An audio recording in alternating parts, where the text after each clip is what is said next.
Orang yang betul-betul berpuasa di bulan Ramadan seperti janji Rasul. Kata Rasul kan, man shoma ramadanan imanan wahtisaban ghufira lahu ma taqaddama min dzambi. Pernah dengar itu hadis? Sering tuh Ramadan diucap-ucap tuh hadis ya. Man shoma ramadanan, barang siapa berpuasa di bulan Ramadan imanan, imannya stabil. Ihtisaban, ihtisab itu artinya mengerti kebaikan-kebaikan di bulan Ramadan ya, bukan ngitung-ngitung pakai kalkulator, bukan, tapi yang dibilang mengerti kebaikan, dia tahu bahwa cuma di bulan Ramadan kebaikan ini ada, di bulan lain nggak ada. Akumulasi pahala per huruf Quran 10 itu kan, kita berbuat baik 10 sampai 700 kali lipat. Cuma di bulan Ramadan adanya setan diikat, jin dibelenggu kan? Cuma di bulan Ramadan ada Lailatul Qadar. Jadi dia ihtisab, oh kalau gini nggak main-main nih, karena ini pahala nggak ditemuin di bulan lain, adanya cuma di bulan Ramadan. Itu ihtisab. Apa kata Rasul? Ghufira lahu ma taqaddama min dzambi. Allah janji sama orang yang bisa begini nih, iman stabil, kemudian ihtisab, jadi muhtasib dan muhtasibah orangnya. Ya ini ghufira lahu ma taqaddama min dzambi. Allah akan hapuskan dosanya yang telah lampau. Orang menerjemahkan dihapus dosa tok gitu, sehingga ada yang menerjemahkan kembali suci. Masya Allah. Ya, walaupun memang menghapus dosa bukan berarti ada orang suci bulan Syawal, tidak ada. Tidak ada orang yang suci, kullu bani Adam khata'. Terus makna dihapus dosa apa, Ustaz? Ya, dia diberikan kesempatan menjadi penghuni surga. Dan penghuni surga itu punya karakter, walaupun selesai Ramadan dia nggak mati, masih panjang umur, alhamdulillah, ya masih bisa berbuat baik. Cuma dia memiliki karakter penghuni surga gitu loh. Kita berharap dengan adanya Ramadan ini kita memiliki karakter penghuni surga. Penghuni surga yang pertama, ucapannya itu nuansa keislaman. La yasma'una fiha lagwan wala ta'siman illa qilan salaman salam. Itu penghuni surga itu. Mulutnya nggak kotor, nggak suka ngibah, nggak suka fitnah. Penghuni surga ini stok maafnya lebih banyak ketimbang emosinya. Ya, betul-betul mulut ini terjaga lah. Kalau mulut kan corong hati, mulutnya terjaga karena hatinya terjaga. Nah, kok bisa hatinya terjaga? Karena mata dan telinganya terjaga. Jadi ada kaitan terus. Kemudian penghuni surga itu fleksibel hidupnya, qaribin, gampang akrab sama orang. Ini tolong diperhatiin, ini akhlak ini. Saya tekankan sekali sama anak-anak pesantren ini, ya kalian harus ingat, bukan cuma sekedar menghafal Quran, menghafal hadis, kajian rutin, bukan. Jadilah orang yang gampang akrab. Jangan gara-gara berilmu kita nggak akrab sama orang, maaf, ada yang salah. Ya, jangan gara-gara kita belajar terus jadi sombong, jangan. Qaribin, penghuni surga itu akrabnya gampang sama orang. Ya. Yang kedua, hayyin, yakni menghidupkan suasana. Penghuni surga itu kayak bumbu masak. Ya, kalau cuma sekedar masak tanpa bumbu jadi, cuma kan nggak enak, cemplang di mulut.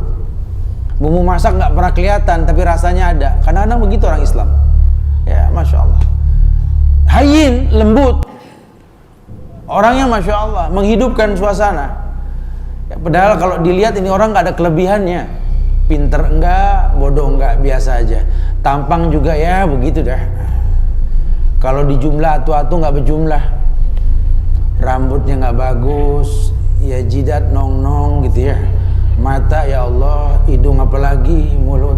Tapi kalau disatuin sedep gitu ya, enak dilihat karena hatinya bersih, hatinya baik. Hayyin, sahlin, penghuni surga itu mudah, tidak gampang emosi. Ya, karena dia tahu sekali manusia ini tempatnya salah dan dosa, sehingga dia nggak pernah mencari salah. Kalaupun dia temukan salah orang lain, dia akan bersyukur kepada Allah karena dia bermanfaat buat orang lain. Gitulah. Itu karakternya. Nah, kita berharap Ramadan didik kita seperti itu. Kenapa? Karena nanti 11 bulan ke depan akan banyak ujian kita. Salah satunya bab ini. Ada kesalahan-kesalahan, sebenarnya nggak wanita saja, laki juga sama lah, masalah boros nih ya. Tabzir dan israf. Tabzir di sini maksudnya adalah sesuatu yang Allah benci, Kata Allah dalam kata Rasulullah sallallahu alaihi wasallam dalam sebuah riwayat dikatakan, kulu washrabu wa tasaddaqu walbasu ma lam yukhalidhu israfun aw makhilah. Ya. Rasul pernah bersabda, kulu, makanlah, washrabu, minumlah, wa tasaddaqu, bersedekahlah, walbasu, berpakaianlah, malam yukhalidhu israfun aw makhilah, selama tidak bercampur cara-cara tersebut dengan berlebihan dan berlaku sombong. Kita suruh makan, ya makan yang kita suka, jangan maksain diri. Padahal kita nggak suka, cuma ikutin tren. Orang biasa makan pakai tangan, pakai garpu sama pisau, sampai bingung mana yang dimasukin ke mulut, bingung diginiin. Udah deh, cuek aja, makan, cari sedepnya gitu loh ya. Jangan sampai sampai susah, sampai celemek di leher, sampai bingung celemeknya kemakan akhirnya gitu ya. Kulu wasrobu, makan minumlah kalian, wa tasaddaqu, bersedekahlah kalian, walbasu, berpakaianlah kalian, malam yukhalid israfun aw makhilah, selama memang tidak bercampur dengan berlebih-lebihan dan sombong. Ya, jadi tabzir di sini diterjemahkan yakni boros, lebih kepada arah boros. Ya, alla taziru wadhiratun wala tubadzir tabziran innal mubadzirina kanu ikhwanas syayatin. Jangan kalian berbuat boros, karena boros itu temannya setan. Ya, boros sengaja atau tidak, walhasil akhirnya banyak mubazir yang kita perbuat. Ya, kalau israf itu kan berlebih-lebihan, ya, sampai memang niatnya biar sombong. Tapi kalau mubazir ini nggak memperhitungkan, makan karena lapar main nyendok aja. Saya sering lihat nih kalau orang yang umroh, astagfirullahaladzim, ya, makanya saya suka bawel kalau umroh ini nggak ada istilah kata nggak kajian, tiap hari wajib kajian gitu loh. Karena kalau nggak nih bahaya nih, orang cuma dilepas begitu aja gitu loh. Innalillah, umroh juga mubazir juga. Itu mungkin karena perjalanan jauh, di pesawat makanan gak ada yang enak gitu ya, sampai ke hotel itu innalillah ngeliat makanan, waduh, Masya Allah, ya. Betul-betul sampai nyendok sebanyak-banyaknya, lupa nanya ini makanan apa gitu loh, nyendok dulu dah baru nanya, akhirnya nggak doya, kebuang, tuh mubazir. Nah, ya. Lain sama israf. Kalau israf sengaja dia lebih-lebihin biar udah lagi sakit gitu ya, beda. Yang satu sengaja, yang satu nggak mikir gitu loh. Nah, ya. Itu nggak boleh. Ini udah tahu jarang tamu, lebaran masak sampai banyak betul. Masya Allah banyak amat bu, tamu banyak, nggak pernah ada sih tat, lu tuh ngapain masak begini? Ya begitu tuh ya, beli kue sampai repot tuh kue, Masya Allah. Yang tahun kemarin aja masih pakai isolasi loh, betul loh. Udah beli lagi. Hidup ini memang susah, tapi lebih susah buka isolasi pada tempat makanan. Saya paling nggak demen buka isolasi di situ, lama betul ya. Ini jangan ngukur diri aja, karena uang yang kita punya kan titipan Allah. Allah bakal tanya dari mana ke mana gitu kan. Nah kalau pada akhirnya kita arahkan ke tempat yang nggak jelas, ini kan mubazir. Akhirnya itu biskuit jadi ulet, betul? Iya, ceplis apa ceplis? Ya. Emping yang dimanisin tuh ya, jadi letoy, alot gitu kan? Jangan berlebihan. Akhirnya nanti mubazir. Lain kalau memang kita bikin sebatas keperluan dah. Karena kan kalau Idul Fitri kan sunnahnya itu makan dulu betul, baru sholat. Jadi emang dari semalam udah masak. Bukan pas mau berangkat masak. Bu nggak Idul Fitri kan masak. Yang nyuruh masak siapa? Berangkat masak dari malam, sebelum subuh tuh udah masak. Ya masak sekedar orang-orang pada mau berbuka puasa. Mau buka makan futur, makan pagi untuk berangkat. Kalau di Jakarta tradisinya ketupat deh, ketupat, lontong, Masya Allah. Pakai sayur gitu ya, yang kacang panjang diiris tuh ya, payak diparut, pakai petek dikit, diaur bawang goreng, kasih rendang di pojokannya. Kalau belum nyarap begini nih emangnya. Suruh buru-buru ke Cipinang kan.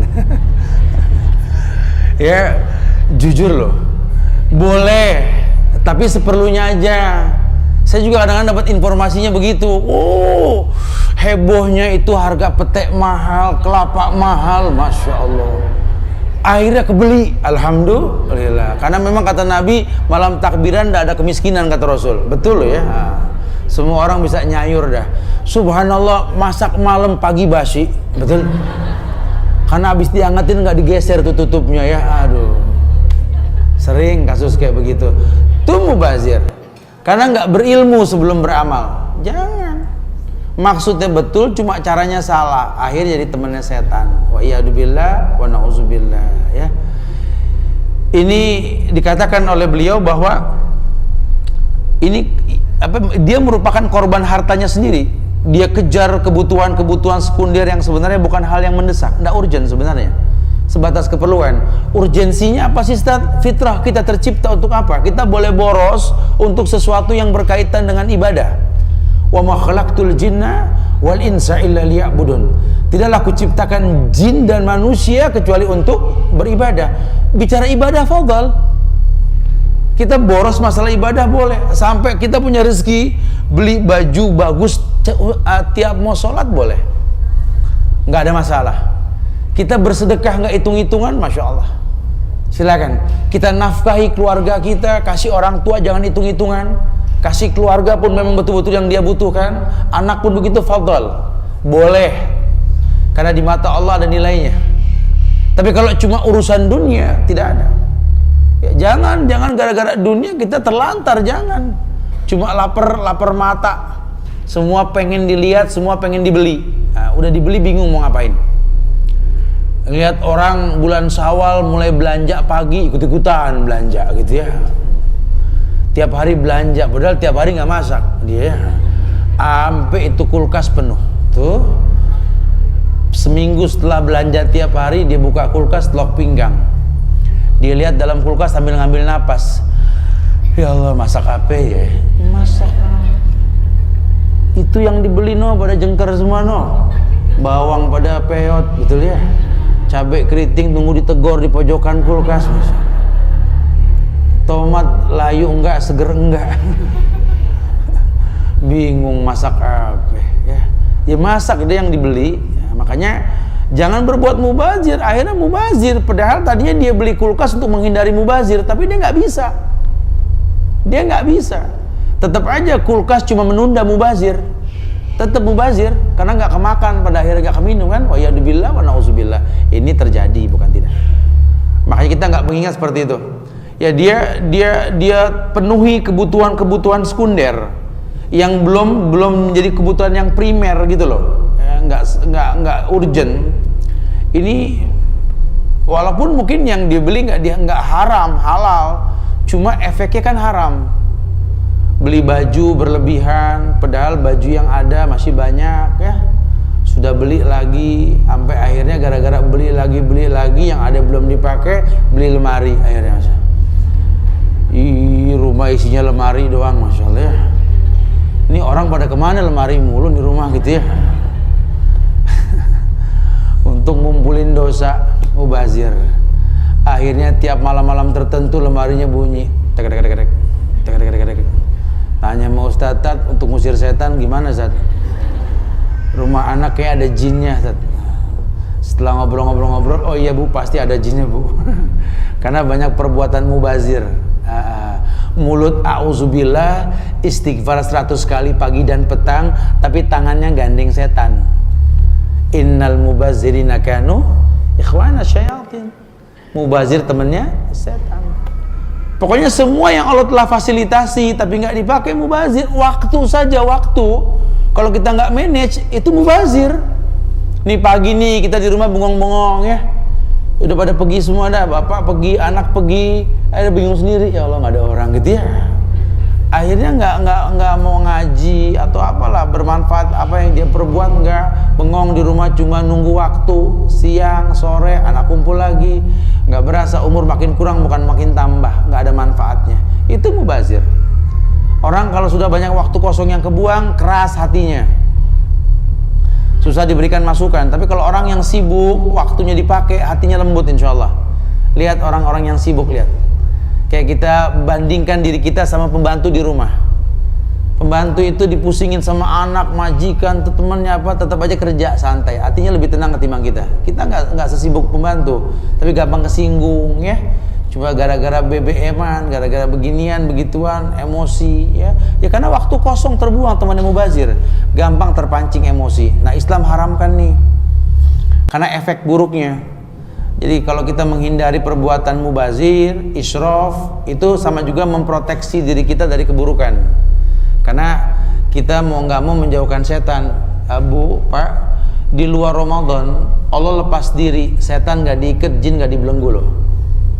Kalau kemarin bulan Ramadan Nabi yang bilang, sufidati syayatin wa maradatil jin. Nabi yang bilang, sufidati syayatin wa maradatil jin. Jujur deh, kita kalau Ramadan mah hati tenang, malam kemana aja nggak merinding, jalan pun santai, bangun tahajud aman.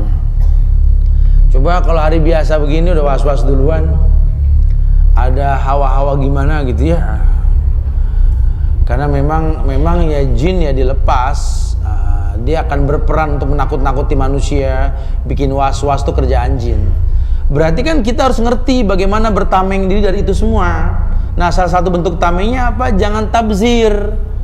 Yuk, jangan mubazir, baik harta yang kita beli maupun waktu yang kita miliki. Jangan mubazir. Nanti kita yang rugi akhirnya. Apalagi sampai israf, sengaja berlebih-lebihan, pesta berlebihan gitu ya, semua berlebihan. Undangan sampai yang paling mahal tuh kertas boleh dibaca sekali dibuang, betul ya? Aduh sayang ya nggak usah terlalu berlebihan. Enggak dong Ustaz, soalnya kan level kita beda. Oh oke, game pakai level 1 level 2 ya, jangan, udah kita pikirkan saja ya, boleh asal memang dibutuhkan. Kalau nggak terlalu ngapain? Khairun nas anfa'uhum linnas, mendingan bermanfaat buat orang lain. Min husnil islamil mar'i tarkuhu ma la ya'nihi. Ya, ini menegakkan bahwa bentuk kesempurnaan seseorang itu dalam iman dan Islamnya ketika dia bisa meninggalkan sesuatu yang nggak bermanfaat. Ya, yang kira-kira nggak bermanfaat ya udahlah, ngapain? Ya karena Allah bakal tanya semuanya nanti. Kemudian dari Mu'az bin Jabal diriwayatkan bahwa Nabi pernah mengutus Syak Yaman. Kemudian sambil berpesan, panjang sini hadis Rasul ke Mu'az ini panjang. Salah satunya gini, iyyaka wa tana'uma fa inna ibadallahi laisu bil mutanaffi'in bil mutanaimin. Iyyaka wa tana'um fa inna ibadallahi laisu bil mutanaimin. Artinya begini. Ini hadis riwayat Imam Ahmad dalam musnadnya. Iyyaka wa tana'um, janganlah kamu hidup bermewah-mewah. Fa inna ibadallahi laisu bil mutana'imin, karena sesungguhnya hamba-hamba Allah itu bukanlah orang yang suka bermewah-mewah. Mutana'im, kalau bahasa kita tuh menikmati harta. Ya sampai harta-harta saya boleh dong nikmatin gitu ya. Ya sesekali untuk bersyukur boleh. Sesekali untuk bersyukur boleh. Tapi kalau sampai terlalu dinikmatin tuh harta, nggak bermanfaat buat yang lain, ngapain? Dinikmatin, tiap ada produk baru dia beli, manfaatnya nggak ada, haram. Tapi kalau memang dia pedagang, dia selalu update tentang produk baru, fadhal. Kalau kita nggak menguntungkan tentang produk baru, ngapain? Nggak ada manfaatnya. Handphone tiap produk baru beli, padahal dia cuma menggunakan SMS, WA, sama telepon, tapi aplikasinya sebanyak-banyaknya, masya Allah, cuma gengsi aja. Kan kita nggak enak aja Ustaz, kalau model kecil gitu udah nggak model. Sekarang kalau handphone nggak gede gitu kayak kurang asik gitu Ustaz. Lama-lama ada HP 14 in kali ya, bawahnya pakai ransel. Yang suruh baca anak, baca belakang gitu ya. Ya kalau memang dibutuhkan boleh. Tapi kalau sampai nggak dibutuhkan ngapain? Ya, sebatas keperluan, fadhal. Kalau memang dibutuhkan, fadhal, nggak masalah. Kemudian dikatakan pula dari Abu Umamah Al-Haris bahwa Rasul pernah bersabda, al-badhadah minal iman. Al-badhadah itu al-qasdu. Al-badhadah, perempuan al-badhadah. Badhadah yakni orang yang suka bermewah-mewah. Al-qasdu fil fakri wal ghina, kata Rasul. Jadilah orang yang qasdu fil fakri wal ghina. Jadilah orang yang sederhana dalam keadaan senang maupun susah. Jadi jangan sampai berubah. Kita udah begini ya begini, nggak ada perubahan. Nanti timbulnya orang suka. Kayak kita ngelihat orang tua kita dari zaman kita kecil sampai sekarang ya udah begitu, cuma bedanya agak keriput, rambut putih aja gitu ya. Cuma karena memang dia betul-betul original ya, nggak ada polesan-polesan, jadi udah dah pokoknya the best dah. Ini mempertahankan rasa loh. Ibu ke bapak, bapak ke ibu sama. Ya anak ke orang tua juga sama. Orang tua nggak pernah peduli kamu sekarang umurnya berapa, tetap anak gitu ya. Mana kamu yang kolokan, mana kamu yang suka nanya gitulah, mana kamu yang begini tuh, jangan hilang tuh kebiasaan tuh. Jangan cuma gara-gara kedudukan, jabatan, nilai bulanan, mingguan, harian kita berubah. Kita bukan kita yang dulu. Ini awal sebuah kehancuran. Zaman susah makan pakai daun pisang batu, kayaknya masya Allah. Pakai daun jati, nasi anget dikasih krecek tempe, masya Allah. Pakai kulit tangkil, sambal mangga, nasi jamblang. Ya, ini lama-lama izin atu-atu angkat tangan keluar makan dulu di luar. Ya, masya Allah. Dulu zaman begitu akur. Sekarang di rumah piring apa yang dia nggak punya, berantem mulu ya. Kalau ingat dulu Ustaz, ya Allah serba susah tapi akur, masya Allah. Sekarang serba senang, ribut mulu. Iya emang begitu ujian. Mau bilang apa ya? Kadang-kadang justru ketika kita saling tahu tentang kesalahan dan keburukan kita, maka saling menutupi. Tapi ketika sudah berubah keadaan, ya berubah semuanya. Wa iyyadubillah wa na'udzubillah. Al-badadatu minal iman.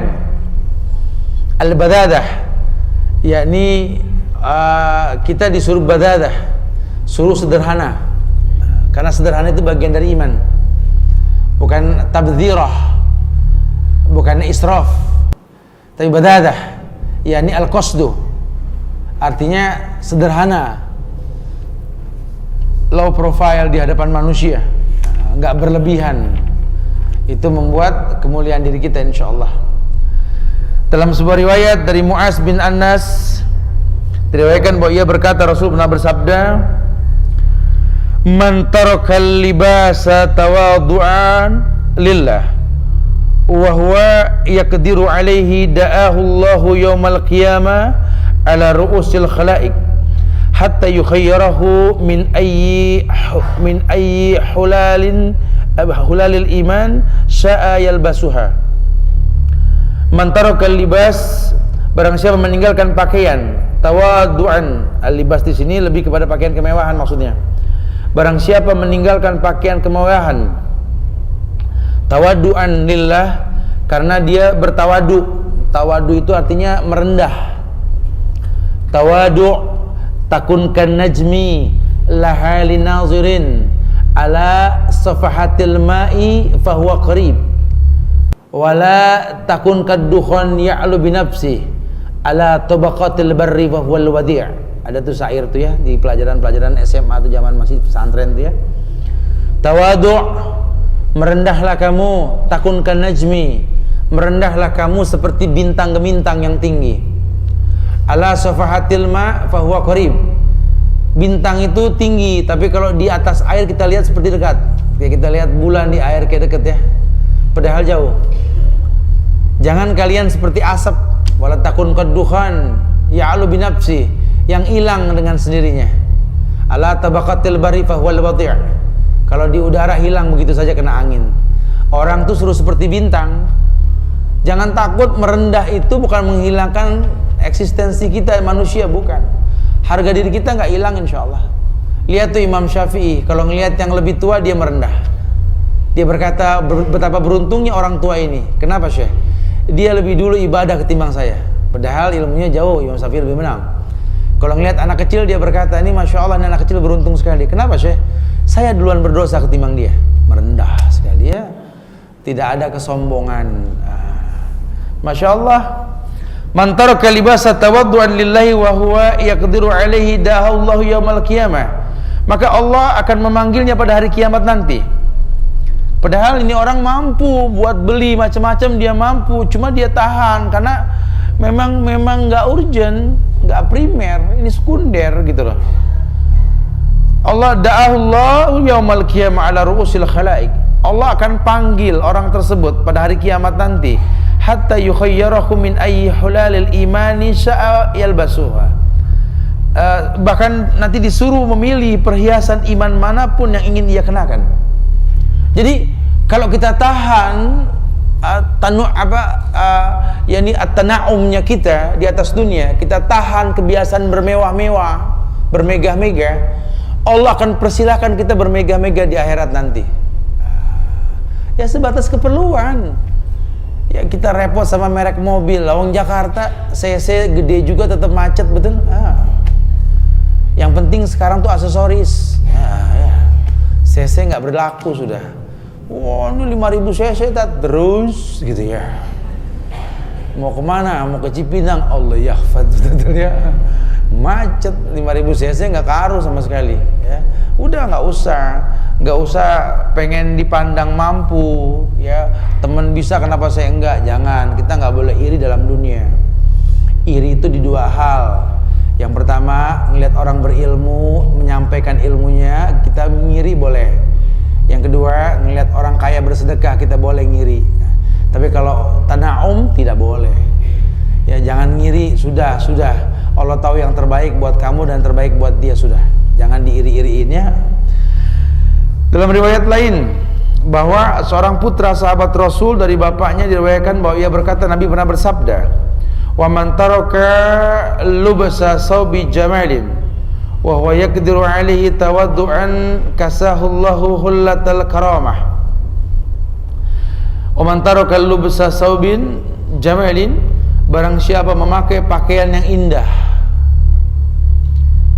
wa huwa yaqdiru alaihi tawaddu'an, sementara dia mampu untuk tidak mengenakannya karena ketawaduan gitu ya, kasahullahu hullatal karamah, maka Allah akan mengenakan hiasan kemuliaan kepadanya. Jadi tetap aja ya Allah akan muliakan dia. Dia mampu beli baju bagus, cuma enggak, tetap baju yang ada aja dia pakai. Dia bagus kalau mau sholat, ya enggak merusak keberadaan dia di mata manusia, enggak. Itu Rasul tuh. Ya sampai kalau orang datang ke majelis Rasul itu bernanya, "Waina Muhammad?"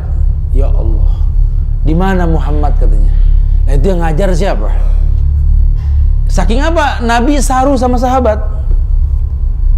Sampai ketika ke Madinah, itu orang menganggap yang Nabi itu Abu Bakar. Karena nyaris bajunya Abu Bakar lebih bagus ketimbang Rasul. Sampai Abu Bakar berinisiatif, dia pentangkan sorbannya, dia tutupi Rasul. Orang bilang, oh itu yang ditutupin tuh pakai sorban itu Rasul tuh, gitu. Kalau sekarang kan enggak, kelihatan dah. Baju udah kelihatan tuh. No. Front pembela ono yang kopiannya merah no. Putra daerah pakai pangsi no, yang sarungnya di leher no, tuh. RT di pojokan tuh yang jaketnya kumel tuh. Kalau lurah yang batuk mulu di sop paling depan tuh gitu ya. Kalau bisa orang nggak tahu kita lah, karena kata Aisyah, seandainya tidak ada yang mengenal diriku itu lebih baik. Nah, ya nggak perlulah sampai orang tahu siapa kita. Manfaatnya apa? Nggak ada manfaat. Tapi agar Allah tahu kita, caranya bagaimana? Jadi imam atau sof paling depan. Nah, biar Allah tahu siapa saya. Nah, intizar, menanti waktu azan. Orang belum datang, saya datang duluan, kosong, pasti jelas kelihatan sama malaikat, gitu ya, boleh. Tapi kalau dunia tidak, nggak usah. Ya, kalau perlu kita memberi dengan tangan kanan, kiri nggak usah tahu. Itu kalau dunia. Lain sama yang wajib ya, zakat, puasa yang wajib ya terang-terangan. Yang sunnah orang nggak perlu tahu sudah. Udah nggak perlu tahu. Ya, ini alhamdulillah Ustaz, sebulan Tat, aman Tat, saya nggak ria, orang nggak ada yang tahu Ustaz. Oh Masya Allah, nggak ada yang tahu saya itikaf 10 hari. Lah itu tadi baru semua. Aman Ramadan, Syawal nggak aman. Ya ini kalau kita nggak jaga lisan nih, Masya Allah ya, akhirnya terjebak dalam kesalahan yang berkepanjangan. Padahal dia itikaf juga baca istighfar, Allahumma innaka afuwun tuhibbul afwa fa'fu anna, nggak ngerti caranya. Karena kan di Islam itu kalau orang beristighfar ya, tertunda istighfarnya kalau masih bermusuhan sama saudaranya. Ini itikafnya gara-gara kesel sama saudara. Saya nggak kuat, ada satu sepegel, saya maki-maki, saya itikaf dah. Ada hadis kursi yang Allah bilang Allah tunda, malaikat suruh tunda ini istighfar seseorang. Kenapa? Dia berseteru dengan saudaranya. Ya berarti kan tertunda istighfar selama itikaf. Dia nggak ngerti cara, dia cuma melakukan ibadah. Bayangkan kalau kita nggak mencontoh Rasul itu, serampangan kita. Ya, mengambil pahala-pahala hat-trick tau, pahala-pahala yang sekalian gitu loh. Nih kayak sekarang nih kalau pada mau puasa ya, tadi kemarin Yaumul Bid, betul, Senin, Selasa, Rebo, ini bisa sekalian Tat, katanya niat puasa Yaumul Bid, puasa Syawal, Senin Kemis, berutang. Sekali mendayung 4 pulau terlampaui. Ya wallahu alam dah, sama geleng pala dah zaman Rasul, perasaan nggak ada yang begini dah. Ini belakangan ini doang karena ada ijtihad segelintir orang yang kita nggak mendalami ijtihadnya gitu loh. Padahal kalau dia mau niat puasa Syawal, ya fadhol, dapat pahala Syawal dan kemuliaan Senin berbarengan dengan Yaumul Bid.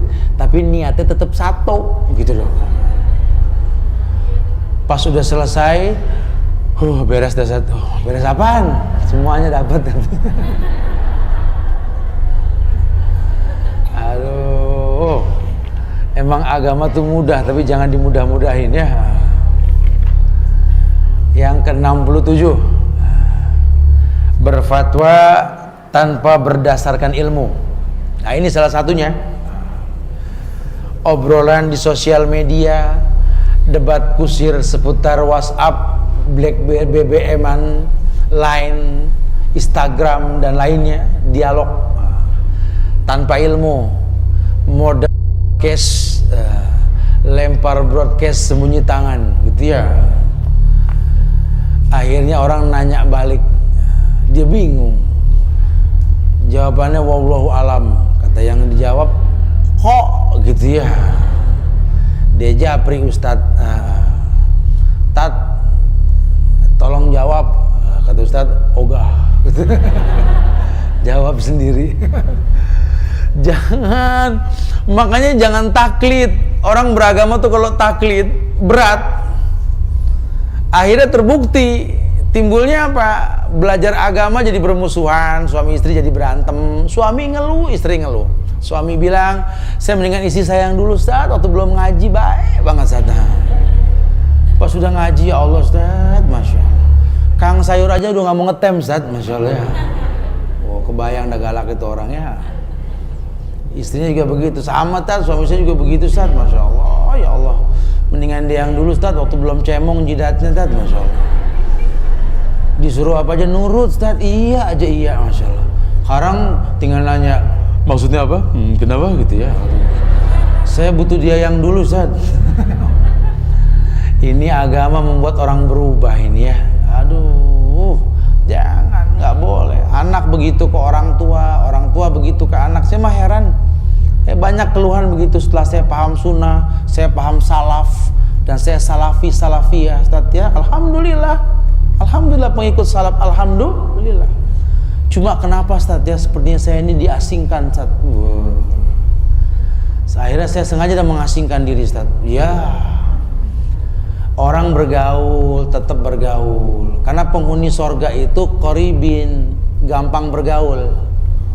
Jadi kalau gara-gara ngaji, belajar kita nggak pinter bergaul, ada yang salah.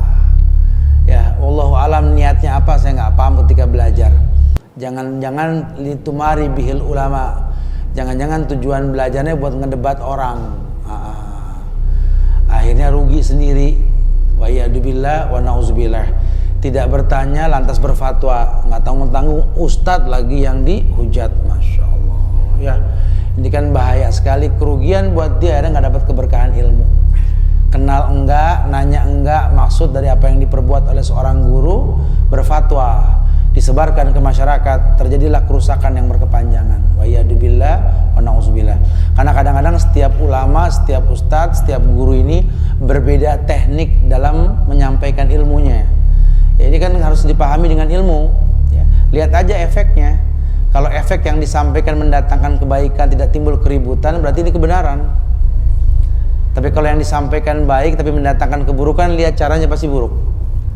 Ya, ini yang perlu disampaikan dalam bahasa-bahasa kemuliaan. Karena kalau memang kita dengerin omongan orang nggak ada selesainya, ya udah ukurannya Allah.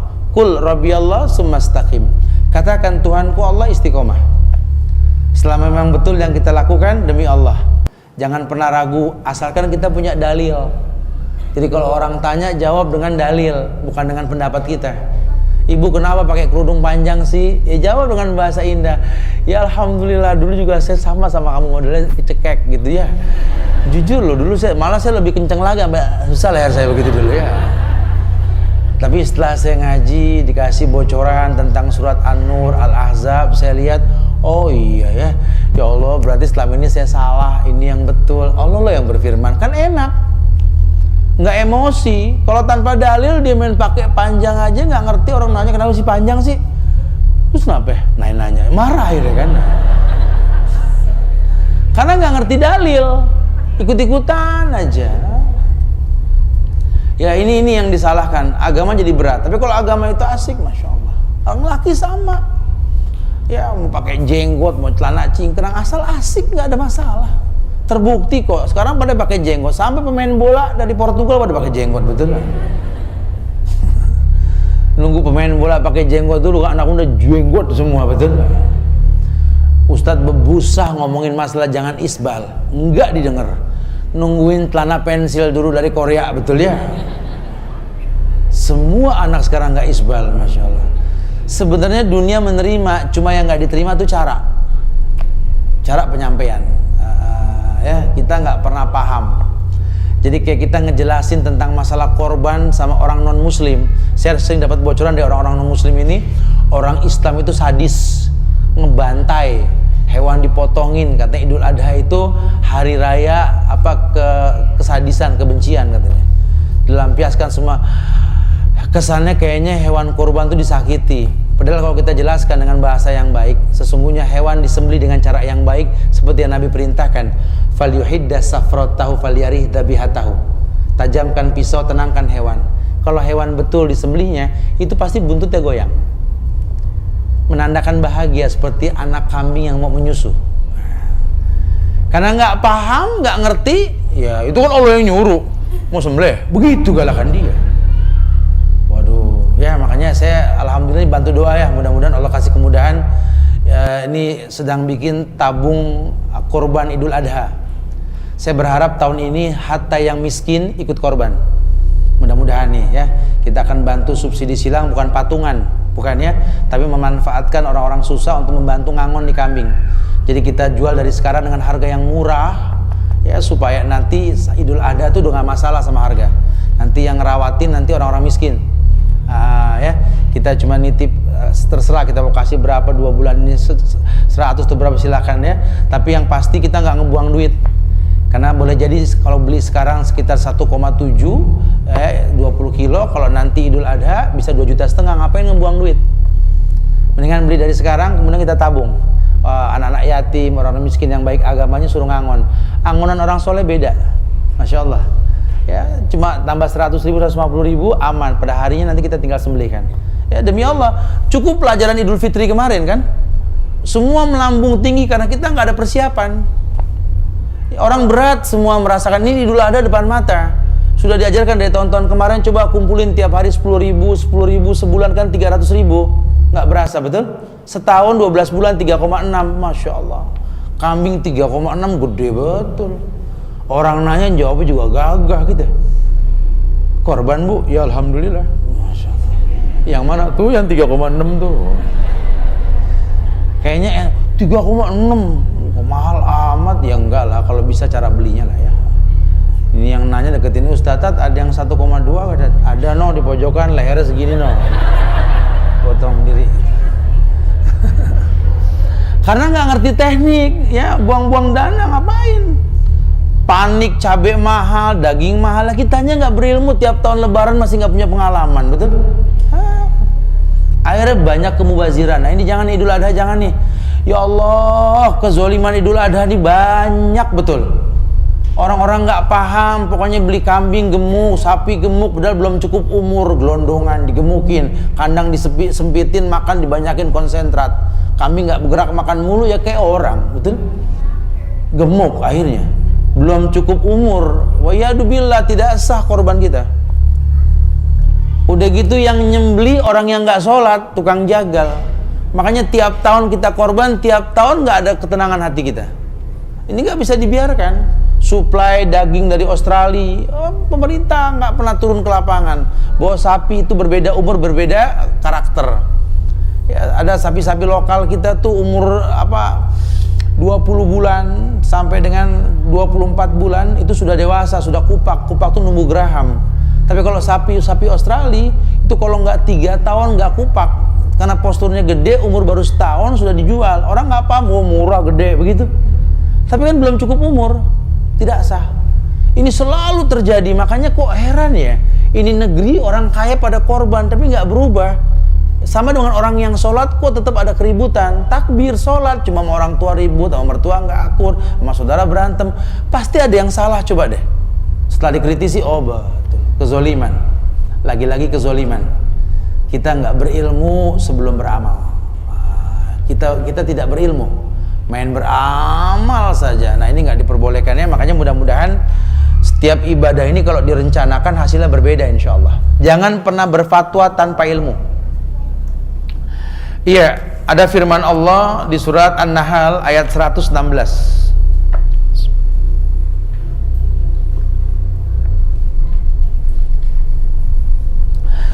Wala taqulu lima tasifu alsinatukumul kadhib hadza halalun wa hadza haram litaftaru 'ala Allahil kadhib innal ladina yaftaruna 'ala Allahil kadhiba la yuflihun.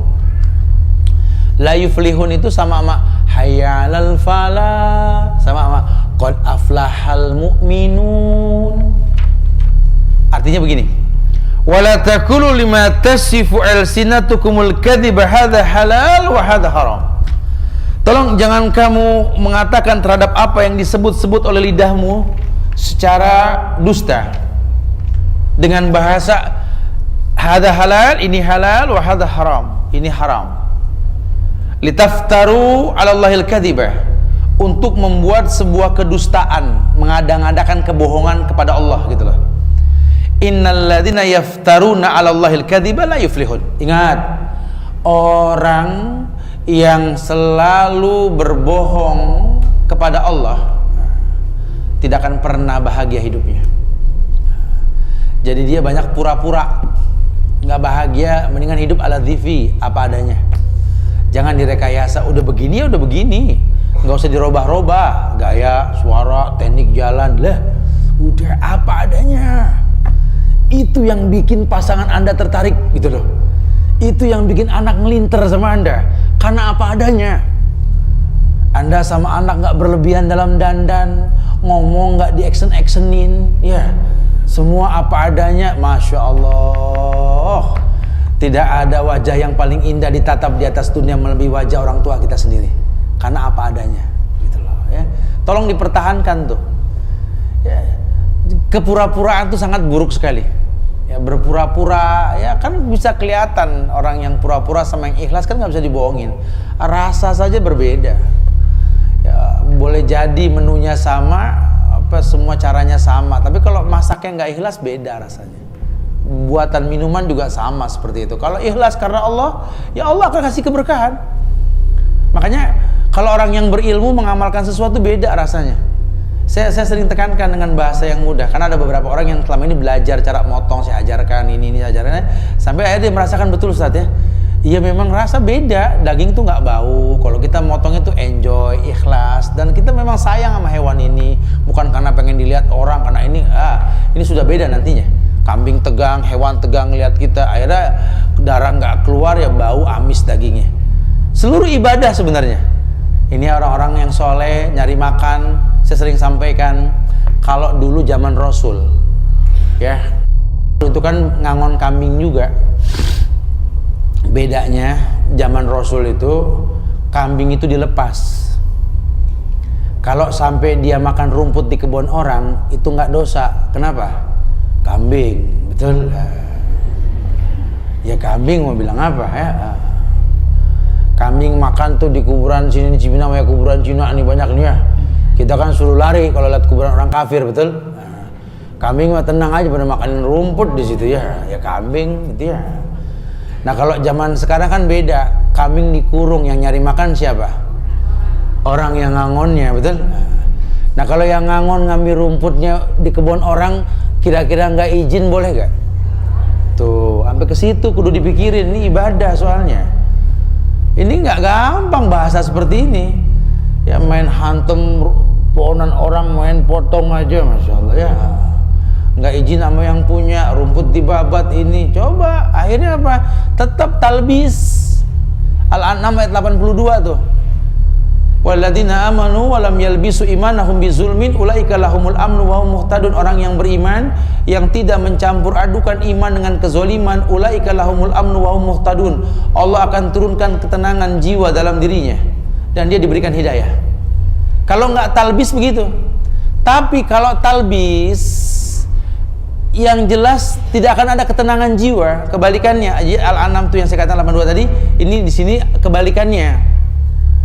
Dia talbis yalbisu imanahum bizulmin. Dia campur adukan iman dengan kezaliman. Akhirnya nggak tentram, jiwanya nggak tenang. Jadi efeknya nggak ada karena talbis, ya. Ibu sekolahkan anak di sekolah agama, tapi uang nggak diteliti dari mana si ayah nyari. Ya ini anak lulus hafal Quran, dapat titel S1, S2 nya Masya Allah, doktor lagi ya. Tapi lihatlah ujung-ujungnya ketangkap KPK, betul? Ujung-ujungnya kezaliman, fatwanya bikin ribut. Lihat, gampang kok kalau mau lihat, karena udah banyak orang yang kelihatannya hafal Quran, cuma ujungnya buruk. Sampai yang bunuh Ali bin Abi Thalib juga hafal Quran. Sampai penjajah Belanda tuh Snok Hogrono juga hafal Quran. Ya, bukan berarti kita terus meremehkan penghafal Quran, tidak. Umat Rasul yang paling mulia ya penghafal Quran, levelannya beda nanti ya. Tapi kalau ketika mencari uang untuk bayar sekolah Qurannya dengan cara yang haram, muskilah, bercampur. Sama dengan seluruh ibadah. Apa yang kita lakukan sama seperti itu. Kita mau umroh, kita mau haji, alhamdulillah. Saya baju ini halal Ustaz, semua persiapan halal, cuma berangkatnya nggak pakai mahram ya, shadaqallahul azim ya. Saya mah nggak mau bawa yang begini dah, urusannya ruwet. Kenapa sih Ustaz? Nggak ada masalah, tiap bulan jalan aman-aman aja. Iyalah, kuncinya satu, jangan bermaksiat sama Allah. Gampang kok, Allah mah nggak zolim. Bawa jamaah sebanyak mungkin, yang ruwet, yang pada galak-galak sebelum berangkat, pulang baik, asal satu, jangan bercampur. Kuncinya itu aja. Jangan halalkan yang Allah haramkan. Ya, cuma gara-gara kejar target keuangan, jangan. Ya, jadilah keluarga yang akur, yang homi, sehingga mereka nyaman dengan sendirinya seperti itu ya. Masya Allah. Taib.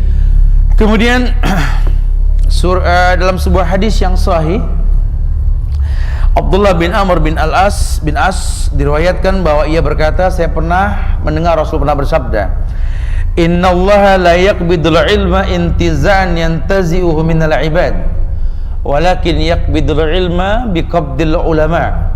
Hatta idza lam yubqi aliman ittakhadhan nas ru'usan juhala fasu'ilu fa'aftau bighairi ilmin fadallu wa adallu. Nah, ada sebuah riwayat yang sahih dari Imam Bukhari dan Imam Muslim.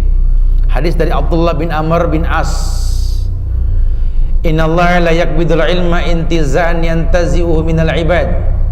Kata beliau, sesungguhnya Allah itu tidak akan mencabut ilmu dari para hamba-hambanya sekali cabut begitu aja, enggak. Walakin yakbidul ilma biqabdil ulama. Tapi Allah cabut ilmu itu dengan bersamanya mati ulama, wafatnya ulama. Makanya kalau ulama wafat, aduh rugi kita. Mumpung masih ada ulama, tolong deketin dah, ambil kelebihannya. Masih punya teman guru-guru yang baik, jangan dihujat, jangan dicaci, deketin ilmunya. Dia manusia, mungkin tipe kalau orang temperamen, emosi, dia manusia, kita nggak tahu masalah dia apa kan. Nah, karena dia harus bekerja juga, masalah rumah tangga kita nggak tahu lah. Tapi jangan dihujat, jangan, kita yang rugi. Kalau Allah sudah wafatkan ulama, kita yang rugi. Resikonya apa? Idza lam yubki minhu aliman. Seandainya sudah nggak ada lagi orang-orang yang berilmu yang hidup dimatikan sama Allah, sifat manusia. Ittakhadhan nas ru'usan juhala. Orang itu tetap butuh panutan. Dia angkat orang-orang jahil, orang-orang kerdil, orang-orang yang mungkin cuma pandai berkata-kata tanpa ilmu. Ya, ini diangkat dan dia berfatwa. Fa'aftau bi ghairi fasu'ilu fa'aftau. Ditanya dan berfatwa. Kadang-kadang kita depan umum begini nih, kalau kita kurang-kurang istighfar ini suka gengsi, belaga nyaut, padahal nggak boleh. Bilang wallahu alam kalau nggak tahu, susah amat. Jangan ya menurut saya sih nggak usah gitu-gitu deh ya. Udah wallahu alam beres. Nanti coba saya akan coba pelajari lagi lah. Begitu Ahsan. Atau tunjukin bukunya. Saya lupa, cuma di buku ini ada. Ahsan begitu. Ya, karena kan kadang-kadang manusia nggak selamanya ingat. Ya, satu otak lawan sekian banyak orang kan kadang-kadang blank ya. Pertanyaan nggak direncanain mau bilang apa ya. Kadang-kadang suka lupa.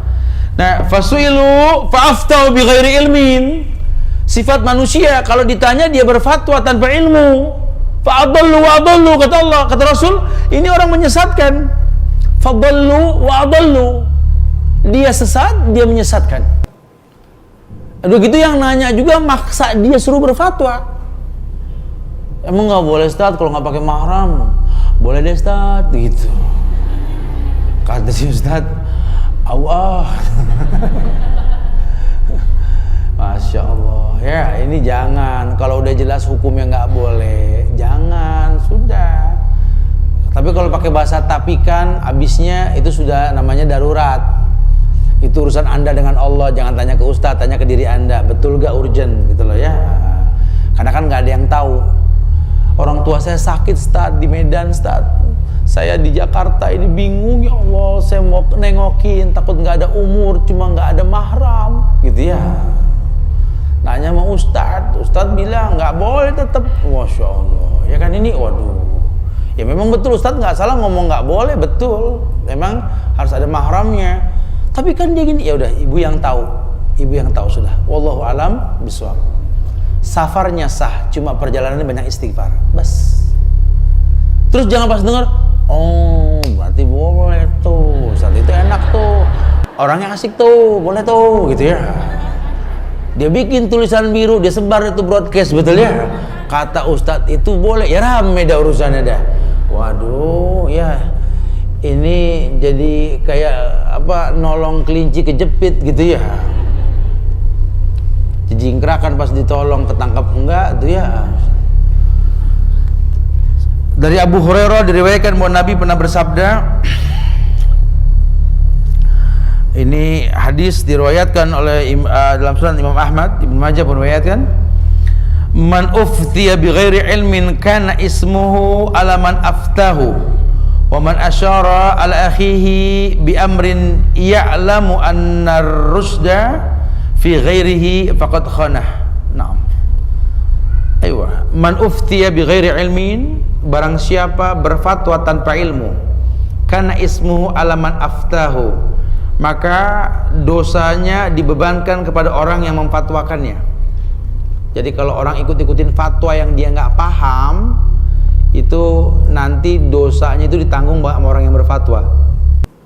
Apalagi kalau sampai level dia berdusta mengatasnamakan Rasul. Apa kata Nabi? man kadzdzaba alayya muta'ammidan falyatabawwa maq'adahu minan nar. Barang siapa yang berdusta mengatasnamakan diriku, kata Rasulullah. Aku tidak ngomong, cuma dia buat hadis dhaif tuh ya. Barang siapa yang baca surat Yasin sekian kali, barang baca gini, ya itu kan bohong semua ya. Kemudian dia sebarkan broadcast Al-Fatihah 1000 kali, ini 1000 kali, ini bulan Rajab, bulan ini macam-macam gitu ya. Suruh ambil bangku, duduk di neraka, kata Rasul. Ya Allah, gosong-gosong dah ya. Kebayang gak sih suruh ambil bangku, duduk di neraka? Masya Allah. Falyatabawwa maq'adahu minan nar. Suruh ambil bangku, duduk di neraka. Allahu Akbar. Jangan, ya sudahlah. Jangan dibuat-buat. Makanya kalau yang namanya ibadah sudah original saja, jangan ditambah, jangan dikurang. Jangan kita buat-buat, nanti orang niru. Akhirnya gara-gara orang niru, muskilah. Ya tren tuh sekarang. Saya perhatiin cikal bakal kayak kemasan pembagian sembako. Sekarang dibikin kotak-kotak khusus, sampai ada perusahaan khusus kotak sembako gitu ya. Ya nggak apa-apa sih asal dijelaskan ya, jadi nggak perlu seperti itu syaratnya gitu. Sama seperti orang meninggal pakai kurung batang, dulu diijtihadkan penutup kurung batangnya pakai kaligrafi, betul? Jadi tradisi sekarang. Padahal zaman Rasul nggak ada yang begitu. Ada yang dipakein kembang kayak pengantin gitu, dikalungin kembang tuh mayit gitu ya. Ya udah sekarang tradisi. Ya Allah kelewatan banget Ustaz, mertua saya meninggal nggak dipakein kembang Ustaz. Ya terus gitu loh. Karena kan tradisi kita pakein kembang Ustaz itu kan. Nah, jadi agama tuh itu butuh penjelasan tuh. Ya. Tradisi ngaji dengan karakter warna pakaian itu aja tanpa dijelaskan kepada orang. Kesannya Islam tuh begitu, jangan. Ya, bebas kok perempuan yang nggak boleh warna putih, betul? Jadi coba pertontonkan, itu kan cara hidupnya perempuan zaman Rasul. Sampai Aisyah itu mengganti-ganti motif, tujuannya apa? Supaya orang tahu, walaupun tidak nggak mengapa, asal jelaskan ke orang. Karena nanti banyak kesannya seperti itu. Banyak kesannya seperti itu. Jadi, oh iya, tuh akhirnya jadi fatwa karena merutinkan. Makanya ada sebagian ulama mengatakan bahwa kita nggak boleh merutinkan yang sunnah, khawatir jadi wajib. Wallahu a'lam. Tapi selama niatnya sunnah, merutinkan boleh. Ya, jangan salah paham. Asal niatnya tetap sunnah, merutinkan yang sunnah baik kok.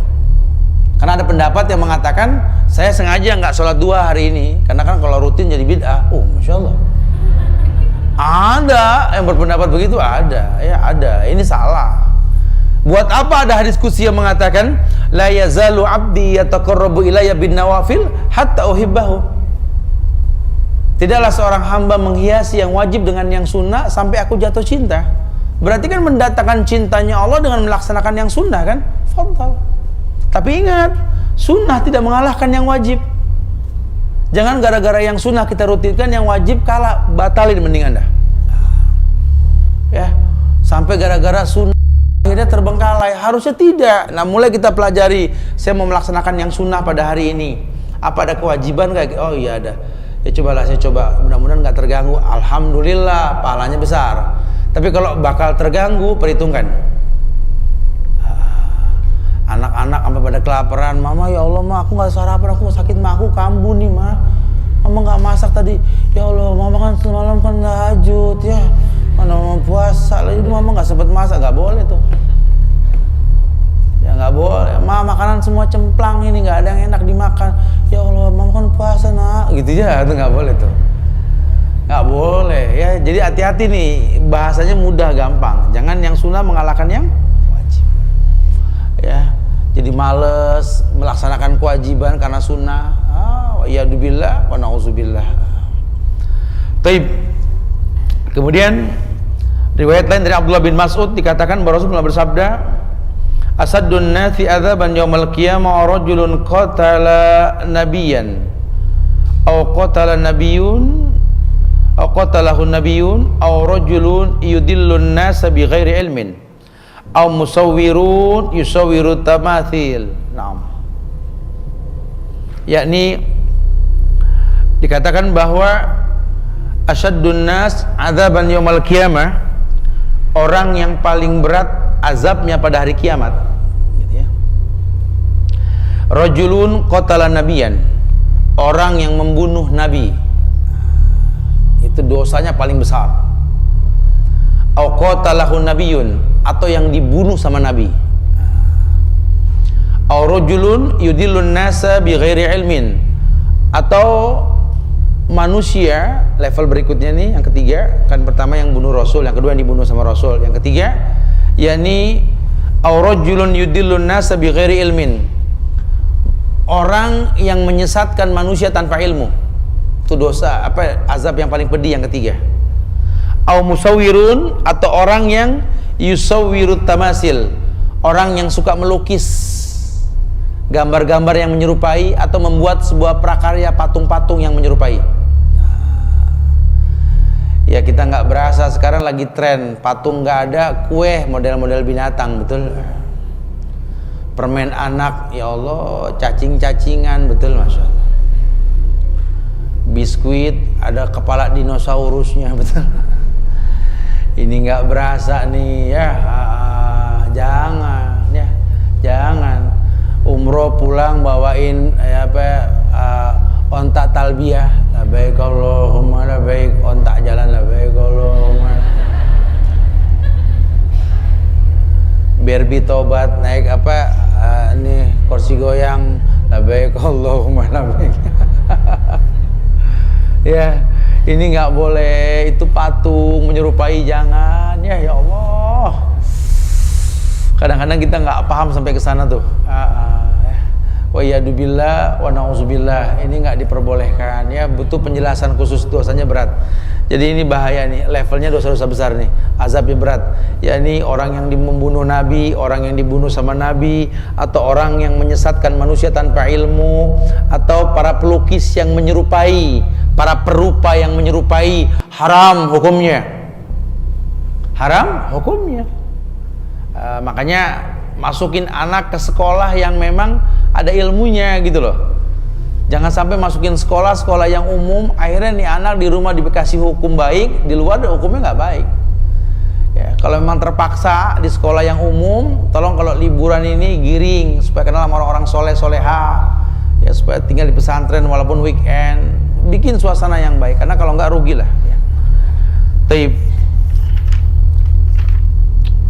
Iya, saya rasa itu aja dulu, kita bertanya jawab ya. Mungkin baik yang mau ditanyakan seputar Ramadan, Syawal, kurban, atau apa yang kita bahas tadi, silakan yang mau ditanya. Fadhal ya. Akhiru da'wana alhamdulillahirabbil alamin. Fadhal.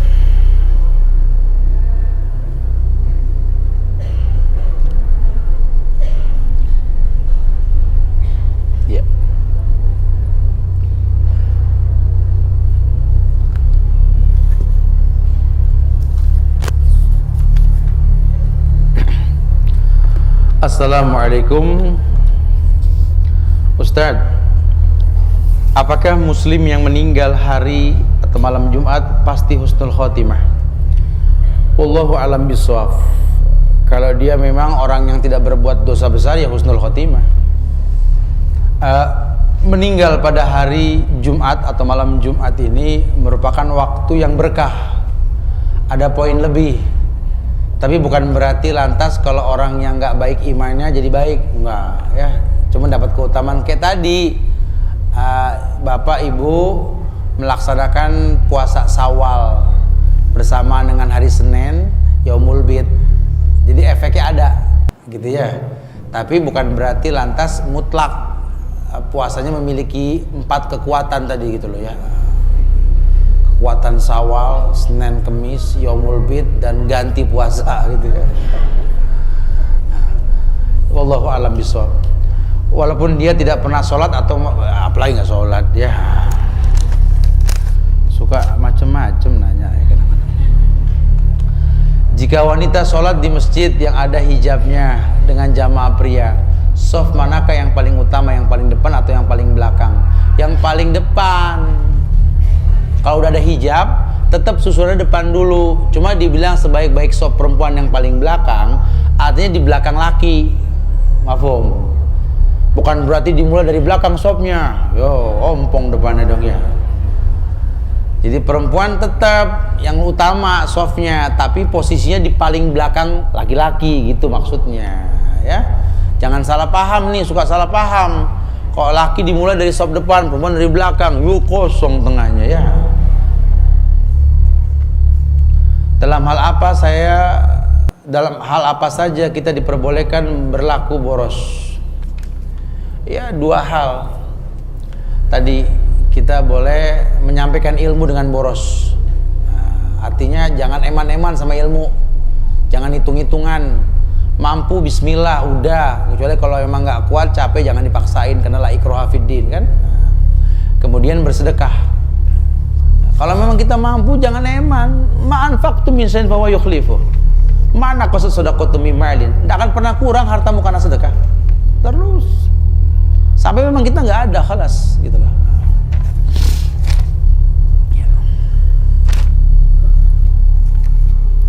Assalamualaikum Ustaz. Tadi dibacakan hadis yang menerangkan tentang manusia yang paling pedih azabnya. Salah satunya seorang pelukis. Pertanyaan Ana, suami bekerja sablon kaos dan terkadang ada pekerjaan yang pesanan kaos dengan gambar foto orang, makhluk bernyawa. Bagaimana hukumnya? Ya tetap haram, nggak menjadi halal karena dia suami gitu ya. Sekarang gini ya, apa sih yang mengharamkan lukis? Karena lukis dibuat, disempurnakan untuk menyerupai. Sementara foto itu bukan lukisan, tergantung niat. Tapi kalau foto diedit sama dengan lukisan. Ya, ditarik sono, betot sono, tarik sono gitu ya. Kan bisa diedit sekarang tuh ya. Sampai kadang-kadang foto dengan kenyataannya berbeda banget gitu ya.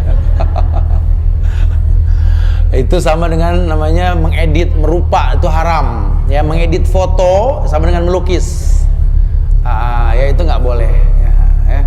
Jadi nggak diperbolehkan. Edit dalam tanda kutip ya, rupa dirubah.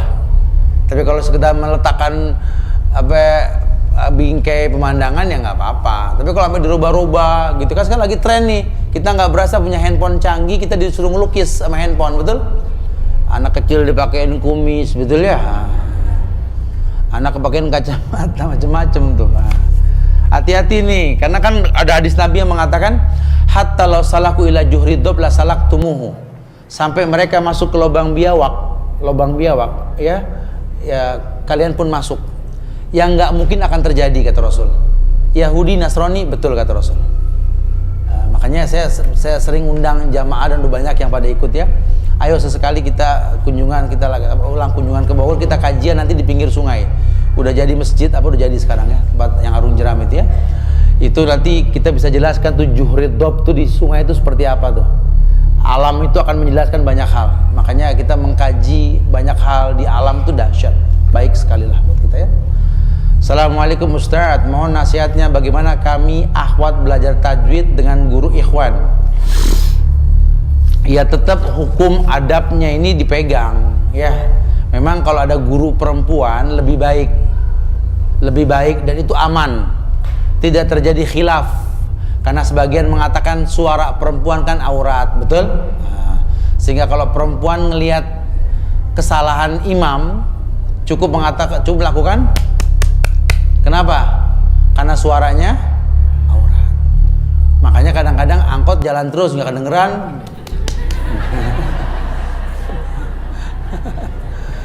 Sebenarnya suara ini dipakai untuk apa? Karena Aisyah itu pernah ditanya dan dia berfatwa dari balik hijab. Betul gak? Setelah Rasul wafat yang ditanya siapa? Aisyah. Di mana dia ditanya? Dari balik hijab. Makanya ada yang mengatakan selama pakai hijab maafi muskilah. Tapi afdolnya sama-sama perempuan. itu lebih aman ya. Dan ini memicu untuk banyak ustazah insyaallah. Itu lebih berkah insyaallah. Kecuali kalau memang tidak ada. Karena zaman Rasul pun sahabat bertanya kepada Aisyah. Wallahu alam bisawab. Wallahu alam bisawab. Bahkan itu lebih berbahaya perempuan yang jadi gurunya, laki muridnya. Ya, jadi pahami dengan betul ya. Jangan tegang-tegang amat masalah kayak beginian ya. Jadi kalau memang ada guru akhwat, afdol. Itu lebih baik.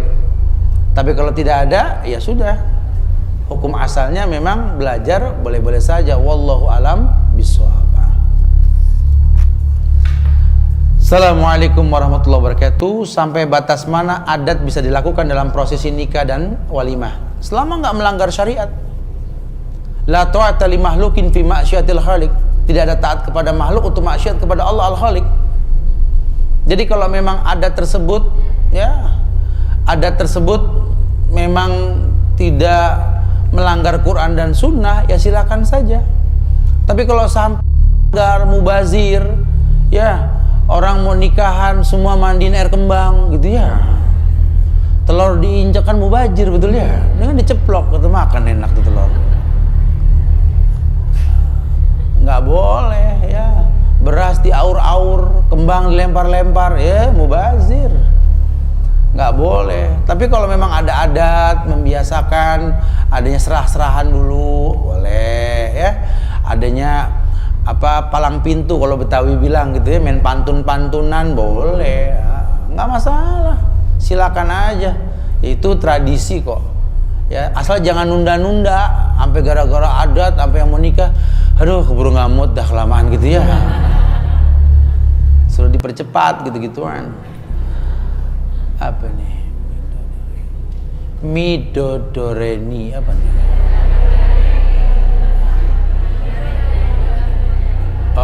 Main Doraemon maksudnya, bukan sih? Siraman malam apa nah? Malam bainai. Oh, ado bainai ya. Nanya orang awak nih ya. Ya itu boleh-boleh saja. Malam pacar kali ya, bainai ya. Boleh-boleh aja, tapi kalau bakal gara-gara malam pacar subuh bareng duha haram. Kan banyak orang malam pacar sampai tengah malam, betul? Acara-acara musik antar perempuan, subuhnya telat semua, haram itu acara. Tapi kalau memang nggak mengganggu, fadol, nggak masalah, itu mubah kok. Kalau mubah tuh kata Ibnu Rajab Al-Hambali tergantung niat. Kalau niatnya baik jadi pahala, tapi kalau niatnya buruk jadi haram. Ya, niat malam pacar sekalian nunjukin serahannya tuh sekian ratus juta emas gini, ria, banyak yang kayak begitu. Udah gitu yang fudul pengen tahu aja ya, berapa gitu.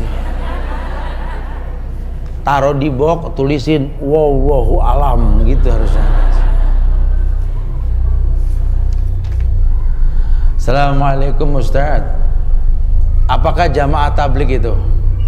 Yang begini-begini tanya aja nih di ini apa, di browser nih ya. Di Rumah Iso ya, di apa Instagram yang beberapa yang sahih ya. Jamaah tabligh ini lebih detail karena bahasan kita nggak ini ya.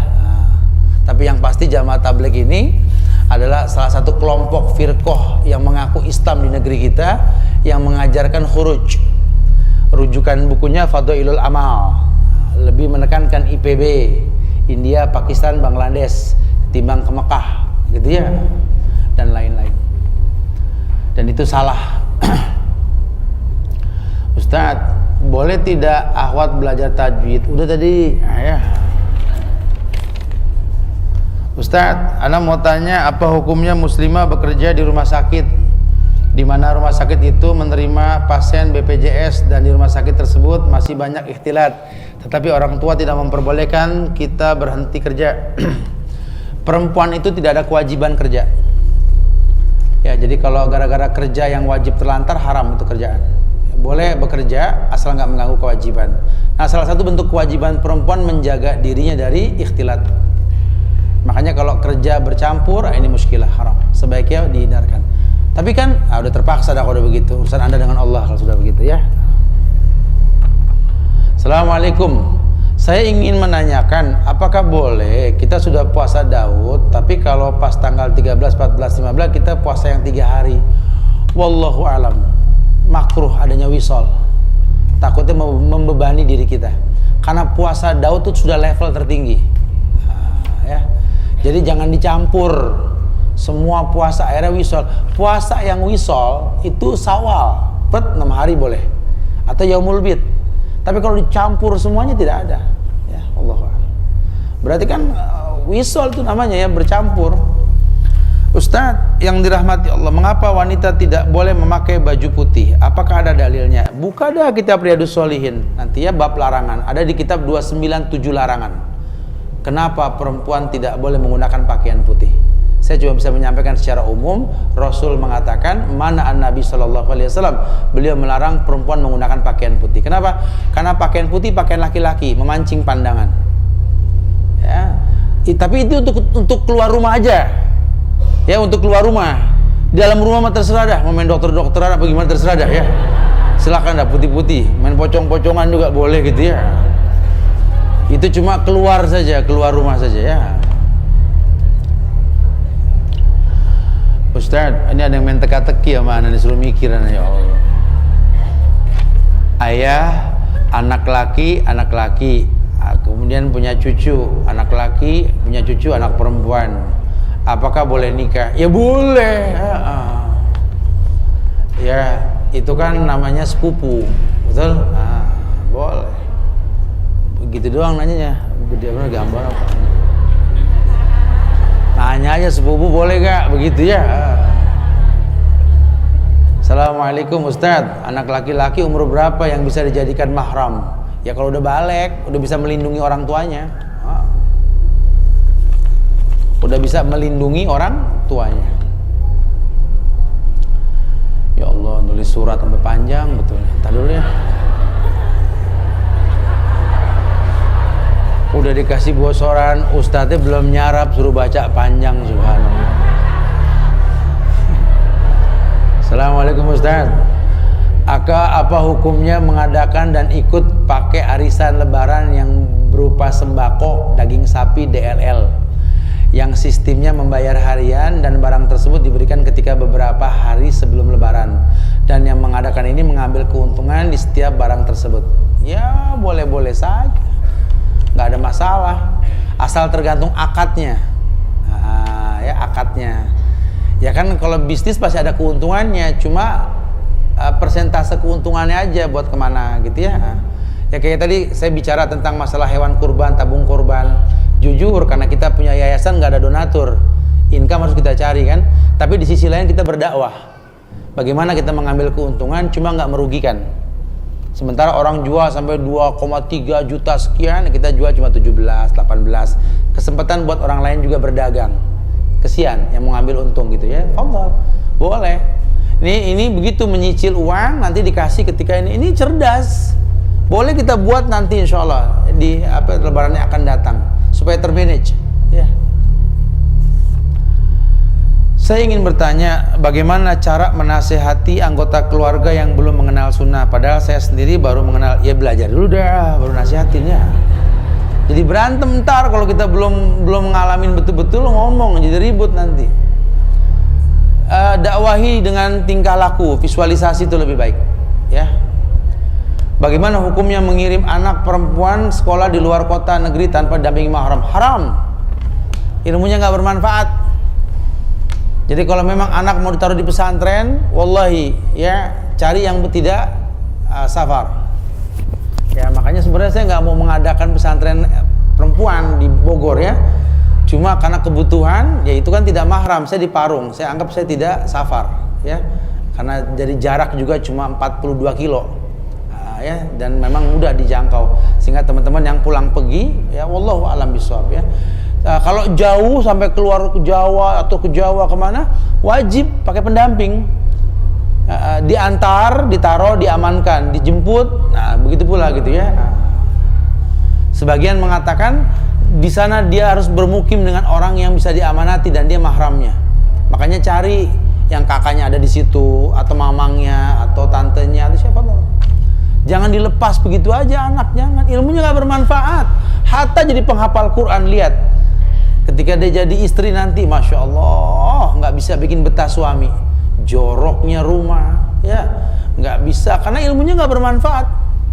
Malah kalah sama orang tua kita yang tanpa ilmu betul-betul jadi ibu yang sejati buat kita. Masya Allah, ya hati-hati loh ilmu yang nggak bermanfaat. Sebabnya apa? Cara nyarinya salah. Ya, jangan cuma target pengen jadi anak soleha, cuma caranya salah, itu nggak boleh.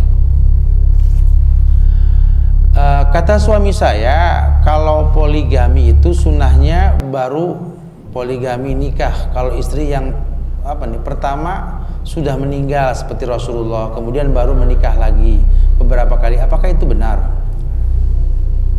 Ini suaminya baik juga ya, Masya Allah. Harusnya bersyukur nih. Jadi tunggu mamah mati dulu mah gitu ya.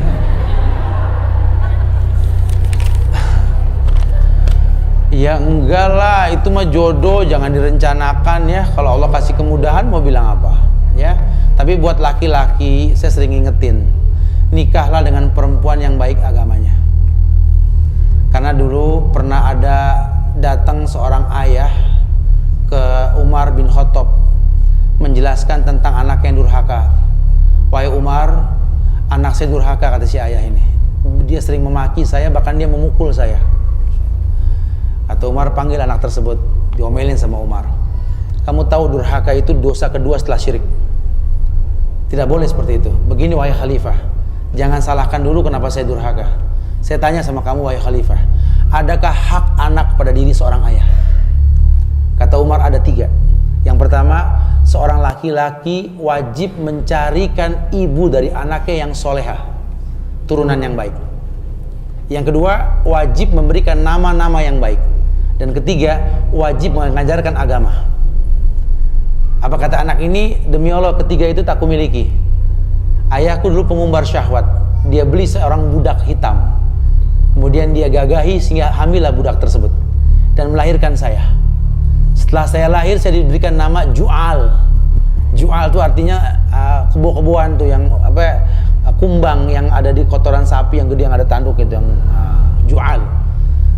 Sudah hitam dipanggil si Ju'al lagi. Kemudian saya tidak pernah diajarkan agama. Kata Umar, kau yang durhaka wahai ayah, bukan dia. Jadi buat laki-laki jangan tergiur sama penampilan. Karena kalau Anda meninggal nanti, istri Anda hamil, anak Anda di tangan siapa? Mulai berpikir begitu. Sehingga ada disiplin. Ya, tapi kalau Anda menikah sama orang yang hafal Quran, hafal hadis, fadhal. Kalau Anda meninggal punya orang soleh kok, anak soleh. Jadi targetnya itu yang paling baik. Makanya kata ulama Yaman, al-walad lil khal. Hei laki-laki, anakmu tergantung iparmu. Karena kalau kamu meninggal, istrimu yang ngasih nafkah itu saudara iparmu. Betul?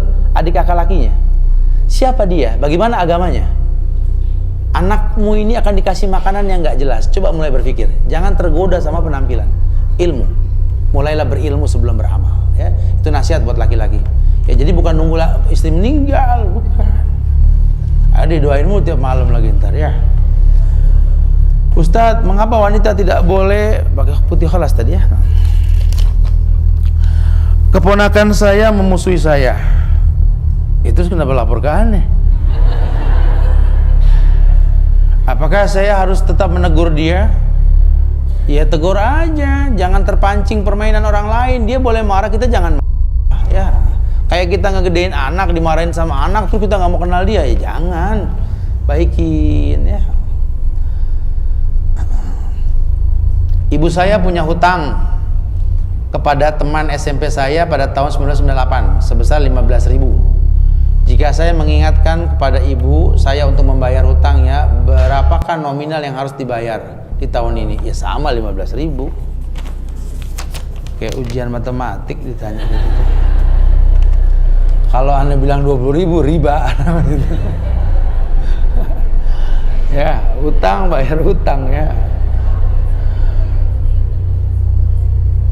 Ustaz, apa nih? Waktu ayah saya meninggal, ibu saya menjual rumah warisan, kemudian uang untuk membeli rumah yang lebih kecil. Sisanya dibagi waris. Ibu saya bertanya, apakah dia berdosa? Iya, dia berdosa. Jadi kalaupun dia harus membeli rumah yang lebih kecil, ada kesepakatan dulu. Karena kalau suami meninggal, ya punya anak, ibu 1/8. Ya, sisanya anak. tolong dibagikan dengan baik, atau disepakati nak, ibu ndak mau bagi dulu, jual kita berikan, tetap milik kalian ini nanti, ada perhitungan fadl, nggak apa-apa, ada basa-basi lah ya. Karena tetap biar bagaimana itu yang namanya darah itu penting dipahami dengan betul ya, karena biar bagaimana sampai kapanpun ada anak laki-laki lebih besar ketimbang anak perempuan dan ibunya gitu ya. Ini yang membuat salah seorang dokter masuk Islam nih di Amerika gara-gara ini nih. Ada anak yang tertukar, lahir bareng laki sama perempuan, bingung menentukan mana yang anak dia, mana yang anak bukan ini, bingung ya. Ditanya sama ulama di Saudi, apakah Islam bisa menjelaskan semua hal ada di Islam? Ada. Begini saja, ambil air susu keduanya, tes, yang paling bergizi itu adalah milik anak laki-laki. Kenapa? Karena memang laki-laki 2 kali lipat perempuan kebutuhannya. Subhanallah ya, Masya Allah, itu Islam tuh. Jadi diperjelas saja. Assalamualaikum Ustaz, sebentar lagi kan musim haji. Oh gitu ya. Biasanya kita yang mau berangkat haji itu suka mengadakan walimatus safar. Walimatus safar itu termasuk apa? Bid'ah bukan Ustaz? Iya, tidak ada zaman Rasul walimatus safar. Orang mau safar sedih kok dirayakan. Yang ada wasiatus safar, berwasiat untuk safar. Walimahnya tidak ada. Walimah itu untuk acara walimatul urus ya, fadhal ya. Acara apa, pesta-pesta syukuran. Kalau mau ditinggalkan sedih kok, nangis-nangis kok walimah. Tidak ada. Makanya diluruskan. Ustaz, saya selama Ramadan tidak puasa karena hamil. Saya mau bayar fidyah di Syawal ini. Apakah boleh dengan uang saja atau harus kasih makan fakir miskin? Yang paling afdol memang memberi makan 1 orang miskin sekali makan, lengkap dengan menu. Ya. Makanannya kita sekali makan berapa tuh? Kayak kita makan di nasi padang gitu ya. Sekali makan tuh itu sekali kita kasih. Atau uang senilai kita sekali makan, fadhol, nggak apa-apa. Bagaimana dengan penjual kue karakter sedangkan bekerja itu merupakan tulang punggung keluarga saya? Oh, kue yang bermotif ya sama, nggak berlaku hukum dispensasi dalam Islam. Haram ya haram. Assalamualaikum. Afwan, di luar tema Tat, saat ini anak lagi dapat musibah, anak pergi dari rumah. Anak mohon Ustadz dan umat tolong doakan anak-anak, mudah-mudahan Allah kasih hidayah buat anak-anak agar pulang ke rumah, dijauhkan dari teman-teman yang tidak baik akidahnya. Ya, semoga Allah berikan kemudahan dia kembali, dibalikan hatinya insyaallah ya. Assalamualaikum Ustaz, sebagai orang tua yang merasa gagal dalam mendidik anak, rasa kecewa, sedih, takut kepada Allah, bercampur aduk, dan merasa saya tidak menjaga amanah yang Allah berikan. Anak laki-laki saya yang berusia 12 tahun telah melakukan kemaksiatan dan sampai merugikan pihak lain. Bagaimana sikap saya sebagai orang tua? Apakah saya harus ikut menanggung akibat dari perbuatan anak saya tersebut dengan menimbahkan atau saya membesarkan anak saya bertanggung jawab sendiri? Ayo, saya paham maksudnya. Iya, masa lalu kita yang tidak berilmu itu membuat sebuah keburukan pada diri anak-anak kita, betul? Bagaimana Ustaz kalau sudah terlanjur dia besar, dia berbuat banyak dosa? Ya, bertobatlah dari masa lalu kita. Karena tobatnya orang tua pintu hidayah Allah buat anak kita. Nah, ya, nanti Allah yang bakal jaga. Fakana abuhuma saleh. Karena kedua orang tuanya orang soleh. Jadi kesolehan orang tua itu membuat penjagaan Allah kepada anak-anak kita insyaallah ya. Udah kita memohon ampun kepada Allah, serahkan semua bahwa kita pernah berbuat sebuah kesalahan. Wallahu musta'an. Insyaallah manfaat yang disampaikan, minta maaf pada kekurangan, kesempurnaan hanya milik Allah. Kita tutup dengan kafaratul majlis. Subhanakallahumma bihamdika asyhadu an la ilaha illa anta astaghfiruka wa atubu ilaik. Assalamualaikum warahmatullahi wabarakatuh.